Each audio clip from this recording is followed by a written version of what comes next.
రామకృష్ణారెడ్డి గారి భార్య మీద దాడి చేశారు. వరుసనే దాడులు చేసి ఏదో ఒక విధంగా భయకంపితులను చేయాలనేటువంటి దురుద్దేశంతో ఈ కార్యక్రమాలన్నీ చేస్తున్నాం. ఇలాంటి తప్పుడు కేసులు పెట్టడాన్ని మేము తీవ్రంగా ఖండిస్తున్నామని కూడా ఈ సందర్భంగా మనవి చేస్తున్నాను. ఈ 307 కేసులు పెట్టి వేధించాలని ప్రయత్నం చేసేటటువంటి ఈ వ్యక్తుల్ని ఏదైతే తెలుగుదేశం శక్తులు ఉన్నాయో వాటన్నిటినీ కూడా ప్రజలు గమనించాలని మనవి చేస్తున్నాం. వీటన్నిటి నుంచి కూడా రామకృష్ణారెడ్డి గారు బయటకు వస్తారు. ధర్మంగా జరుగుతున్నటువంటి కార్యక్రమం అని కూడా మాది ఈ సందర్భంగా నేను చెప్పదలుచుకున్నాను. ఇంకా రెండో అంశానికి వచ్చినప్పుడు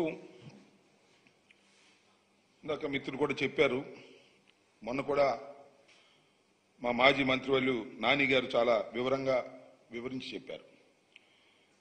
మేము 10 సంవత్సరాల క్రితం ఈ రాష్ట్రంలో ప్రారంభమైనటువంటి 10-12 సంవత్సరాల క్రితం ప్రారంభమైనటువంటి రాజకీయ పార్టీ, చాలా బలమైనటువంటి రాజకీయ పార్టీ. 67 సీట్లు మొదటిసారిగా గెలుచుకున్నాం. తరువాత 151 సీట్లు గెలుచుకున్నాం. మొన్న కేవలం 11 సీట్లకే పరిమితమయ్యాం.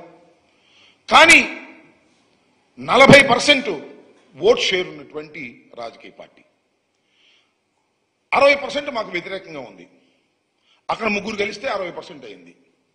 మేము ఒక్కళ్ళమే 40% కొన్నాం. సీట్లు 11 ఉండవచ్చు.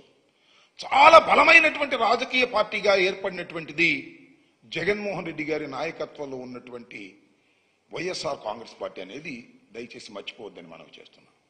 మేము మా పార్టీ కార్యకలాపాల కోసం రాష్ట్ర వ్యాపితంగా మేము ఆఫీసులు కట్టుకోవాలని నిర్ణయించుకున్నాం.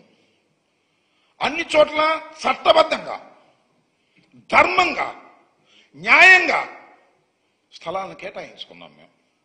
ప్రభుత్వం కేటాయించింది. ఇదేం కొత్త కదే. మేము వచ్చిన తర్వాతే జగన్మోహన్ రెడ్డి గారు కేటాయించలేదే. ఇది చంద్రబాబు నాయుడు గారు పెట్టినటువంటి సాంప్రదాయం, చంద్రబాబు నాయుడు గారు ఇచ్చినటువంటి జీవోలు. ఆ జీవోల ప్రకారం, ఆ జీవోలన్నీ కూడా నిన్న నాని గారు చాలా వివరంగా వివరించారు.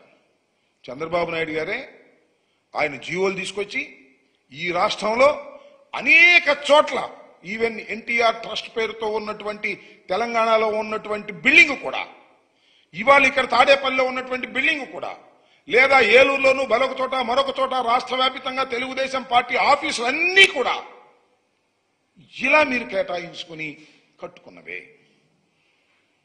వాటి మీద మేము ఎప్పుడన్నా పడగొట్టడానికి ప్రయత్నం చేశామా? చేయలేదే. మీరు అధికారంలోకి వచ్చారు. మొత్తం నిర్మాణంలో ఉన్నాయి. మాది కొత్త పార్టీ కదా. మీరంటే 14 సంవత్సరాలు ముఖ్యమంత్రిగా చేశారు. ఎన్టీ రామారావు గారు ఇప్పుడు ప్రారంభించినటువంటి పార్టీ. రాజశేఖర రెడ్డి గారు మరణించిన తర్వాత మేము ప్రారంభించుకున్నటువంటి రాజకీయ పార్టీ దినదిన ప్రవర్ధమానంగా పెరుగుతూ ఉంది. ఒకసారి అధికారం ఉండొచ్చు, ఒకసారి అధికారం పోవచ్చు. ఇప్పుడు ఏదైనా జరగవచ్చు. That is a different matter. But బలమైనటువంటి ఒక రాజకీయ శక్తి ఈ రాష్ట్రంలో వైఎస్ఆర్ కాంగ్రెస్ పార్టీ. ఇది కాదని నేను సత్యం. నేను మనవి చేస్తున్నాను. దానికి మేము పార్టీ కార్యకలాపాల కోసం మీరు ఇష్యూ చేసినటువంటి జీవో ప్రకారం, చంద్రబాబు నాయుడు గారు క్రియేట్ చేసినటువంటి జీవో ప్రకారం, చంద్రబాబు నాయుడు గారి ప్రభుత్వం క్రియేట్ చేసినటువంటి జీవో ప్రకారం వాళ్ళు కేటాయించుకున్నారు. ఏ జీవో ప్రకారం అయితేనే ఆ జీవో ప్రకారమే మేము గవర్నమెంట్ భూముల్ని కేటాయించుకొని మేము నిర్మాణం